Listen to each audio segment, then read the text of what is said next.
These are the numbers around the food situation in the country and the region. And right now I'm joined by Peter Theory. Peter, this is quite unfortunate because we're in an election year. The conversation is about elections. Then recently we had the budget. And 3.5 million households. That is quite shocking. Yes, Noah, 3.5 million, that's a lot of people. And actually, if you look at IGAD estimates, they say that the people who will be worst affected, because it seems like there's an impending drought, are people who are already having it rough. So regions within the central part of Kenya will experience more than average rainfall. But the regions to the eastern side of Kenya and of course, I think the entire Somalia will experience a lot of shortage, will experience a shortage of rainfall for the longest time in the coming months. So it doesn't look that good for the people who are already experiencing an acute shortage of food now. Yeah, and this has been going on. It's a build-up from 2 years ago, all the way from the local situation that we had in the country. In terms of the mitigations that we've seen, has the interventions been successful as time goes by? We can say so, Noah, because like you've said correctly, you remember the locust invasion 2 years ago, and that was the worst Kenya has seen in 70 years. And then after that, we had COVID-19, and the prices of goods was rising across the globe. So governments could not get as much food to feed their people as they wanted to. You know, the shilling, the condition of the shilling, it's been depreciating against the greenback. And we've come all along to a point where now the international bodies that should be focused on what's happening in East Africa are more focused on the Ukraine and Russia problem. And this problem also has a massive effect on East Africa, because you realize that we import a lot, probably 70 to 90% of wheat that we consume in East Africa is imported from both Russia and Ukraine. So the situation has not been getting better over time.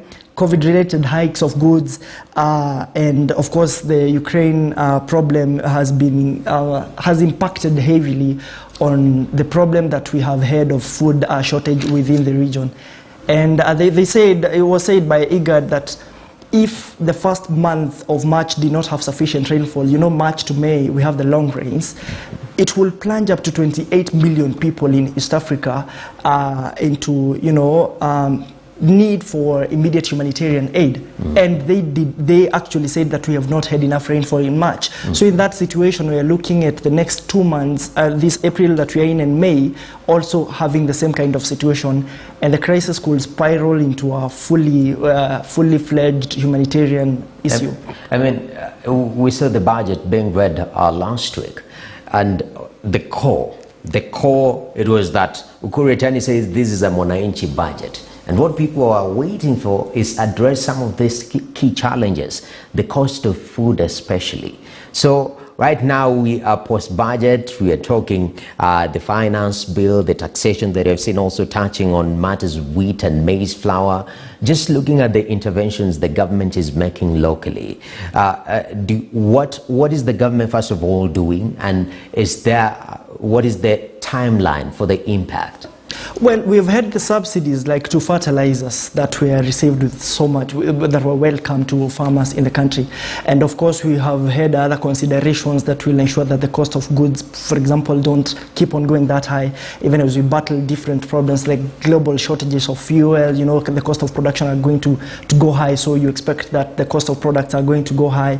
I spoke to IGAD yesterday, and they said that the government is doing well enough, but it is not enough for them. So their plea is that there should be more focus, not only from the government, but also from donors, from other international organizations, from people who should actually not focus much on what's happening out there. Well, in East Africa, people are dying out of natural causes, climate change, really. So according to them, the government is doing what it should be doing, but what the government is doing and what the government should be doing will not be enough, because there is a lot of people facing the crisis right about now. So for them, they say that with COP27 happening in Cairo later, Africa will be in a central stage to show to like remind the world that, well, we have some problems that we might have not focused on as the world, so please come on and help us.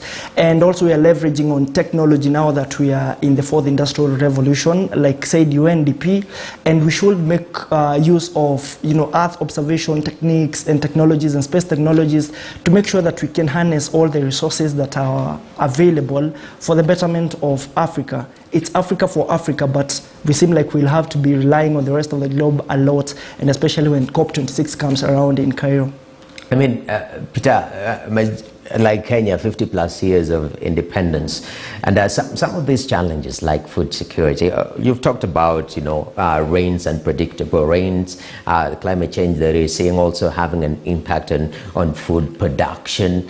In terms of where we are in this issue of reliance on donors and waiting for COP27 in Cairo, is it a leadership problem that you're facing? Like Sankara used to say back in the day, is it a champagne for the few or water for the masses? Is it the same problem that has been building up since the inceptions of these countries? No, we'll have to admit that there is a problem somewhere in, of course, how resources are used in the country, and we would have done better in some instances. But we also have to be cognizant of the fact that we are in a region that does not experience the best weather in some of these areas. For example, if you're looking at IGAD and we're looking at the entire region, that's Somalia, Ethiopia, and Kenya, you realize that much as Kenya is hard hit, and even when the locusts attacked Kenya, Somalia and Ethiopia were worse hit. Somalia right now is having a crisis, you know, the Tigray kind of warfare that's been there. South Sudan is also having its problems of its own and people getting displaced. We might be doing better than other countries in the region, but that does not mean we are doing well enough. I know you must have learned when you were in high school that you must have been told so many times that agriculture is the backbone of our economy in this country. But most of this agriculture is rain-fed, and that is where the problem is. Now, if you're looking at nearly half of the country being arid or semi-arid, and we are only depending on rainfall, and feeding these people also depends on the rainfall, then we know we're in a very dire situation and we just cannot supply enough. And that's why we have to import, like wheat, we have to import a lot from Russia and Ukraine. If you think about it, if we had irrigation, probably we wouldn't have these problems. We are producing a lot in some regions in the country, like the Rift Valley. There's a lot of production of wheat and maize and what have you. But that is not, the food basket is not enough to cater for the people and to be a cash crop that's enough to sustain their lives. So we have a bigger problem than governance, actually, the region we are in, but governance also comes in and is a problem in a way. Yes, definitely. And I know you've touched about high schools. I mean, I dropped agriculture like that when I had an opportunity, and now looking back, I think it's one of those subjects that should be made mandatory, yeah, so that people can learn to feed themselves, but also the training of agriculture to our students should evolve to factor in the changes that has been happening technologically. But that aside, today also in Kenya there is the cost of fuel. When you look at our filling stations, you won't find tractors lining up, yeah? You find personal cars, you find matatus, but we understand that fuel is a very critical part when it comes to food production. Locally, what has been the observation of this fuel situation impacting on food production side? Well, with fuel, with increase in the prices of fuel comes increase in the cost of manufacturing, comes increase in the prices of goods, and especially we are looking at household goods that are basic ones, that are, you know, food that people have to, people cannot live without. And not even before you go to that, you have heard this statement that bread manufacturers are saying that, wait a minute, because of the Russia-Ukraine, if we don't have as much wheat as we would have wanted, the price of bread is going to go up. And you enter a mini-mart and you find somebody asking for a loaf of bread and they're told it's not 50 shillings, it's 55, and that is the end of their shopping. Like, that ruins their budget and they leave. I have been there doing an interview and such a thing happened. So some goods have already started going up because of the Russia thing. Of course, we've had logistical issues because of the same issue. And now when we have a rise in the cost of fuel, it means even movement of goods is not as good as it used to be. And then, of course, the cost of production has to go high. You realize also that some industry players can take advantage of the situation as is. Like we were here the other day talking about the cost of cement and how even after manufacturers have increased their prices due to different reasons, the wholesaler takes advantage of the shortage and actually makes a killing. So there is both an issue of the cost of production because of the shortage of fuel here and there. There is the issue of Russia, and definitely there are those people who will come in and take advantage of the situation as is. So the food shortage problem is bigger than we see it. Okay. Fuel and food, I don't think we can really separate the two. All right. Yes. Well, thank you very much, Peter. Amazing analysis right there.